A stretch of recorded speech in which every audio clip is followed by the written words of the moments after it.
Hello students, welcome to the channel of Farzi concepts. आज हम लोग IIT JEE advanced 2025 paper 2 chemistry section के अंदर एक न्यूमेरिकल वैल्यू टाइप क्वेश्चन को सॉल्व करेंगे। इस फिल इन द ब्लैंक्स में आपको जो भी न्यूमेरिकल वैल्यू आएगा उस वैल्यू को आपको 2 डेसिमल प्लेसेस तक ट्रंकेट कर देना है। इसमें सही आंसर के लिए +4 मार्क्स और रॉन्ग या अनअटेम्प्टेड क्वेश्चन के लिए 0 मार्क्स का प्रोविजन है। यह क्वेश्चन आपका फिजिकल केमिस्ट्री के अंदर सॉल्यूशन चैप्टर के अंदर ऑस्मोटिक प्रेशर के फॉर्मूला के ऊपर का यह डायरेक्ट क्वेश्चन है। तो आइए इस क्वेश्चन को हम लोग स्टेप बाय स्टेप सॉल्व करते हैं।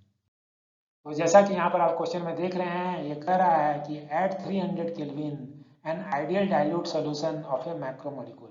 तो कोई मैक्रोमोलिक्यूल है, मैक्रोमोलिक्यूल आपका जैसे पॉलीमर हो सकता है, प्रोटीन हो सकते हैं, तो इस तरह के मैक्रोमोलिक्यूल्स हो सकते हैं।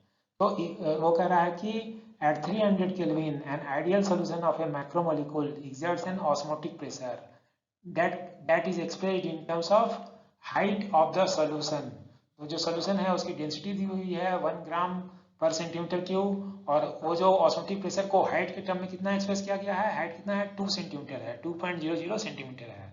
तो अगर हम लोग ऑस्मोटिक प्रेशर देखें तो इस ट्यूब के अंदर ये क्या है ना, ये आपका सोल्यूशन रखा हुआ है। इस ट्यूब के अंदर आपका सोल्यूशन रखा हुआ है। तो और बाहर में क्या है, प्योर सॉल्वेंट है। तो इसके कारण क्या होगा ना, ये सोल्यूशन का जो लेवल होगा वो क्या होगा, रेज हो जाएगा। और यही जो हाइट है, यही हाइट को अगर आप रोज ईएच के टर्म में एक्स लिख देना, मतलब इस प्रेशर को रोज ईएच के टर्म में लिख दें, तो यही आपका ऑस्मोटिक प्रेशर है। ठीक है, तो ये मैक्रोमोलिक्यूल का जो हमारा सोल्यूशन दिया हुआ है, तो उसका जो ऑस्मोटिक प्रेशर है वो हाइट के टर्म में मेजर किया गया है, और वो हाइट का वैल्यू 2 सेंटीमीटर दिया हुआ है। ठीक है, अब हम लोग यहाँ पर आगे चलते हैं कि if the concentration of the dilute solution of the macromolecule, concentration जो है उस सोल्यूशन का वो कितना है, 2 gram per decimetre cube. Decimetre cube is same as litre, तो ये 2 ग्राम पर लीटर ये आपको उसका कंसंट्रेशन दिया हुआ है मैक्रोमोलिक्यूल का। तो आपको कह रहा है कि the molar mass of the macromolecule is calculated as x into 10 power 4 gram per mole. तो आपको x का वैल्यू फाइंड करना है। तो यहाँ अगर आप मोलर मास फाइंड कर लेंगे ना, तो मोलर मास के अंदर ही ये क्या है, आपका x का वैल्यू है, और x का वैल्यू हम लोग अप टू 2 डेसिमल प्लेसेस तक ले सकते हैं। और इसमें गैस कांस्टेंट का वैल्यू, आर का वैल्यू 8.3 लेने बोला गया है, और एक्सेलरेशन ड्यू टू ग्रेविटी जो कि ऑस्मोटिक प्रेशर के रोज एच में जी का वैल्यू जो एक्सेलरेशन ड्यू टू ग्रेविटी है वो जी रखने के लिए 10 मीटर पर सेकंड स्क्वायर बोला गया है। तो आइए अब हम लोग डायरेक्ट फार्मूला को अप्लाई करते हैं। तो जैसा कि हम लोग जानते हैं कि ऑस्मोटिक प्रेशर का जो फार्मूला होता है, तो ऑस्मोटिक प्रेशर को हम लोग लिखते हैं pi equal to C R T. Pi क्या होता है, प्रेशर है, सी कंसंट्रेशन है, आर यूनिवर्सल गैस कांस्टेंट, और टी आपका टेम्परेचर इन केल्विन स्केल है। तो अगर हम लोग एक बार देखें कि इन जनरल हम लोग ऑस्मोटिक प्रेशर को एटमॉस्फेयर यूनिट में मेजर करते हैं, तो लेफ्ट हैंड साइड में एटमॉस्फेयर यूनिट है, तो राइट हैंड साइड में अगर आप कंसंट्रेशन को मोल पर लीटर में ले लेते हैं, और आर को अगर एटीएम लीटर पर मोल पर केल्विन में ले लेते हैं, और टेम्परेचर को केल्विन में लेते हैं, तो यहाँ पर देखें कि राइट हैंड साइड में केल्विन केल्विन कैंसिल हो गया, और मोल इनवर्स से मोल कैंसिल हो गया, और लीटर इनवर्स से लीटर कैंसिल हो जाएगा। ठीक है, तो आपको लेफ्ट हैंड साइड में जो एटीएम यूनिट था वही आपको राइट हैंड साइड में भी एटीएम यूनिट, सेम यूनिट आपको मिल जाता है। ठीक है, तो यूनिट यहाँ पर इंपॉर्टेंट है, क्योंकि हम लोग प्रेशर को, ऑस्मोटिक प्रेशर को हाइट के टर्म में लिखने जा रहे हैं। ठीक है, तो यहाँ पर जस्ट मैं सेम चीज को, लीटर को मैं कह रहा हूँ कि डेसीमीटर क्यूब भी लिख सकते हैं, तो लीटर इनवर्स को आप decimetre cube two the power -3 लिखेंगे, डेसीमीटर लीटर को आप डेसीमीटर क्यूब लिख सकते हैं। ठीक है, यही है। ठीक है, अब हम लोग क्या करेंगे ना, प्रेशर को क्या करेंगे कि अब हम लोग हाइट के टर्म में लिखेंगे। तो और हमें इस बात का ध्यान रखना है कि लेफ्ट हैंड साइड में जो यूनिट होगा वही यूनिट क्या होगा, आपका राइट हैंड साइड में होगा। तो अगर हम लोग इन जनरल जो यूनिट है, यूनिट को इस तरह से रखें कि अगर हम लोग एसआई यूनिट यूज कर लें, तो एसआई यूनिट अगर हम लोग यूज करें, तो एसआई यूनिट में अगर एटीएम को, प्रेशर को हम लोग क्या लिखेंगे, प्रेशर को न्यूटन पर मीटर स्क्वायर लिखते हैं। तो अगर मैं आपसे पूछूं कि ये कंसंट्रेशन का एसआई यूनिट क्या है, तो कंसंट्रेशन का एसआई यूनिट मोल पर लीटर नहीं होता है। कंसंट्रेशन का एसआई यूनिट क्या है, क्योंकि लीटर तो वॉल्यूम होता है, वॉल्यूम का एसआई यूनिट क्या है, मीटर क्यूब है। तो आपको ये मोल पर मीटर क्यूब में लिखना होगा एसआई यूनिट। और आर क्या है, ये जूल पर मोल पर केल्विन में लिखना होगा, और टेम्परेचर भी केल्विन में। तो यहाँ देखिए, यहाँ पर फिर से आपको केल्विन से केल्विन इनवर्स कैंसिल हो जाएगा, मोल इनवर्स से मोल कैंसिल हो जाएगा।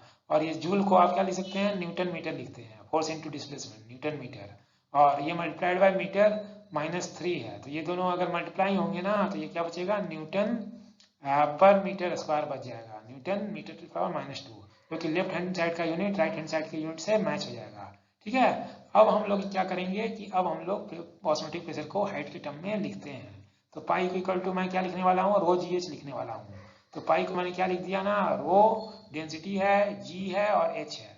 तो रो जी एच लिखने में मैंने सारे के सारे कौन से यूनिट यूज किए हैं, ये एसआई यूनिट यूज किए हैं, जैसे KG per metre cube, metre पर सेकंड स्क्वायर, जी का एक्सेलरेशन ड्यू टू ग्रेविटी का वैल्यू और हाइट वैल्यू मीटर में।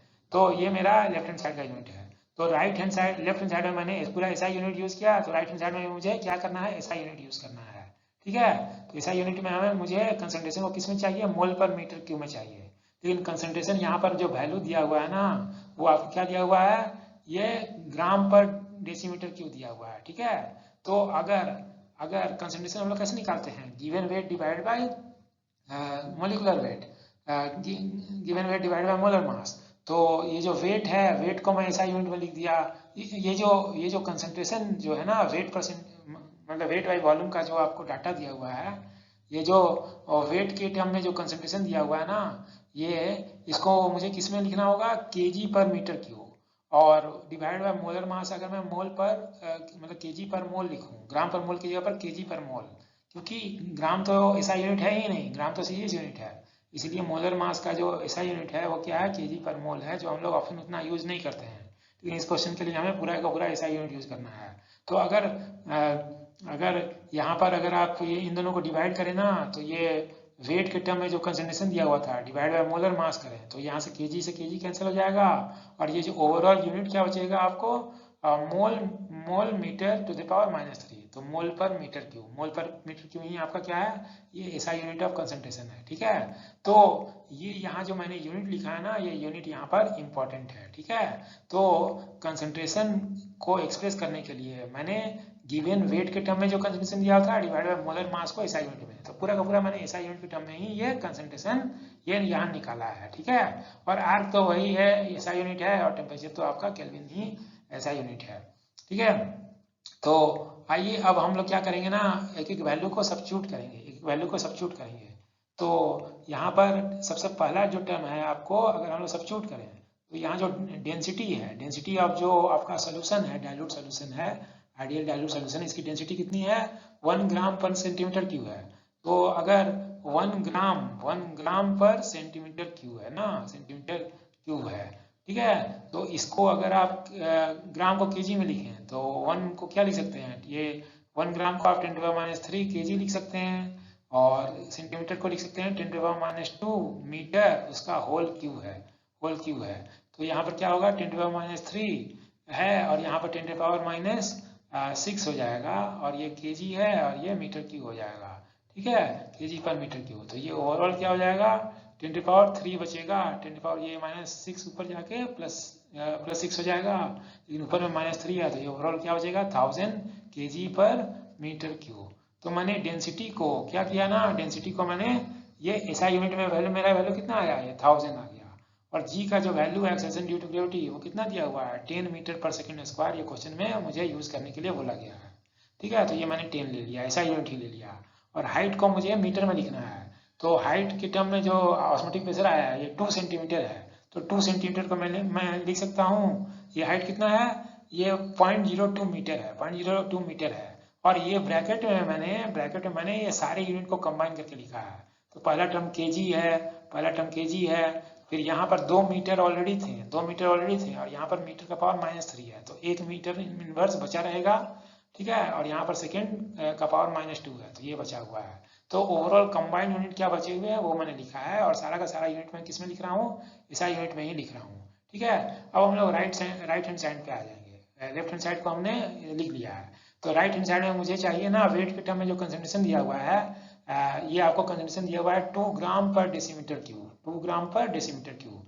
तो ये 2 है ग्राम पर डेसीमीटर क्यूब है।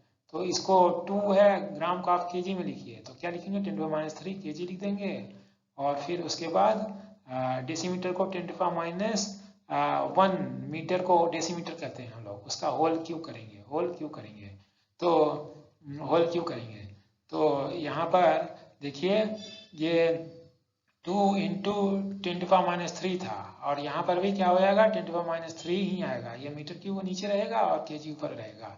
तो ये जो वैल्यू है ना, ये 2 gram per decimetre cube is same as 2 KG per metre cube. तो ये 2 वैल्यू मैंने ये लिखा है, एसआई यूनिट में लिखा है। और ये मोलर मास क्या है, केजी पर मोल में ही रहेगा जो हमें निकालना है। और आर का वैल्यू 8.3 हमें लेने के लिए बोला गया है। ठीक है, तो ये जो क्वेश्चन है पूरा का पूरा यूनिट का खेल है, अदरवाइज फार्मूला तो एक सिंगल फार्मूला ही लग रहा है, और टेम्परेचर आपका केल्विन स्केल में है। ठीक है, तो यहाँ पर देखिए इस ब्रैकेट में मैंने क्या लिखा है, तो ब्रैकेट में मैंने क्या लिखा है ना, ये न्यूमरेटर के सारे यूनिट को मैंने कंबाइन कर दिया। तो यहाँ जूल था तो मैंने जूल लिख दिया, फिर केजी था तो केजी लिख दिया मैंने। ठीक है, केल्विन इनवर्स से केल्विन कैंसिल हो गया, और मोल इनवर्स था तो मोल इनवर्स मैंने दिया। तो न्यूमरेटर का मैंने सारा यूनिट लिख दिया है। ठीक है, न्यूमरेटर का मैंने सारा यूनिट लिख दिया। और यहाँ पर भी वही होगा कि ओवरऑल आप देखिएगा जो लेफ्ट हैंड साइड का जो यूनिट था, लेफ्ट हैंड साइड का जो यूनिट था वो राइट हैंड साइड के यूनिट के बराबर होना चाहिए। तो जूल को अगर आप एक्सपेंड करें ना, जूल को अगर आप एक्सपेंड करें तो क्या लिख सकते हैं, जूल को हम लोग लिखते हैं, जूल जो होता है ये क्या होता है, अगर डायमेंशन लिखें तो डायमेंशन क्या होता है, ml/t-2 होता है। तो m मास से मास केजी हो गया, L2 मतलब मीटर का होल स्क्वायर, और टाइम मतलब सेकंड का पावर -2। और ये जो ब्लैक में जो सारा टर्म मैंने वैसे ही लिखा है, सिर्फ मैंने जूल को एक्सपेंड किया है। ठीक है, और यहाँ पर केजी ये पहले था ही, तो यहाँ से केजी क्या हो गया, 2 केजी ये है, जिसमें से 1 केजी को मैं यहाँ से अगर कैंसिल कर दूँ, 1 केजी कैंसिल हो गया, 1 मोल इनवर्स भी यहाँ पर कैंसिल हो गया, और यहाँ पर मीटर स्क्वायर और मीटर क्यूब कंबाइन होकर क्या हो जाएगा, मीटर का पावर -1 बचेगा। तो हम मेरा बचेगा क्या, केजी मीटर का पावर -1, और ये सेकंड का पावर -2। ठीक है, तो ये ओवरऑल लेफ्ट हैंड साइड का यूनिट, राइट हैंड साइड का यूनिट बचेगा। तो यहाँ पर ये जो ध्यान रखने की बात है ना, कि यहाँ पर जो मेरा मोलर मास जो मैं निकालने वाला हूँ, क्योंकि मैंने सारे के सारे ऐसा यूनिट यूज किए हैं, तो मोलर मास मेरा ग्राम पर मोल में नहीं आएगा, ये क्या आएगा, केजी पर मोल में आएगा। ठीक है, क्योंकि ऐसा यूनिट मोल का ऐसा यूनिट मोल ही है ना, मोल ही है, अमाउंट ऑफ सब्सटेंस का ऐसा यूनिट मोल ही है।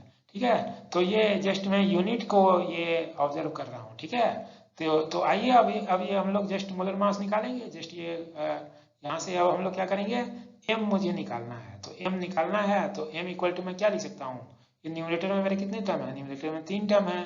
ठीक है, और यूनिट को मैं यूनिट मुझे पता है कि मोलर मास का यूनिट क्या आने वाला है, मोलर मास का यूनिट केजी पर मोल में ही आने वाला है, मोलर मास का यूनिट केजी पर मोल में आने वाला है।